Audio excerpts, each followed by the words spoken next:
Enter Deputy President William Ruto into this building, exit acting President of the Republic of Kenya. Now he will be accorded all that comes with it from state machinery that befits the President even in his temporary capacity. But it appeared not to have been an easy decision to make. The International Criminal Court's order to the President put him in a catch-22 situation. On the one hand, to honor the summons and respect the rule of law, but an action that would undermine the resolution by the African Union that no incumbent African head of state should sit in the Hague Court to answer to charges.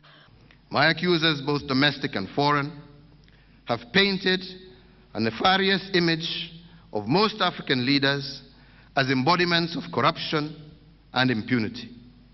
On the other hand was this. It is for this reason that I chose not to put the sovereignty of more than 40 million Kenyans on trial, since their democratic will should never be subject to another jurisdiction. And so a nation and her people's sovereignty, Kenyatta says, informs this unprecedented move, one that he says is not unique to Kenya. Very recently, the Prime Minister of the United Kingdom committed to reasserting the sovereign primacy of his parliament over the decisions of the European Human Rights Court. He has even threatened to quit that court. And when all was said and done, the call to Kenyans to understand what takes priority from where he sits. I urge my fellow citizens to accept and to understand my decision. I also urge our African brothers and sisters to stand with Kenya and all people of goodwill and friends of Kenya to stand with us in this time. Kenyatta leaves the country Tuesday morning at 8:20 a.m. and will fly commercial. With his current civilian status, he will go through normal security checks and not be accorded special VIP treatment as comes with being a head of state. This notwithstanding, he urged for calm among Kenyans.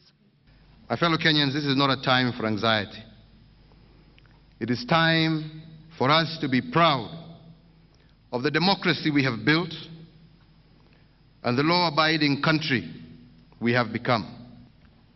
We face these trials with fortitude, knowing that our work to banish insecurity, poverty, and division is our generation's historic task.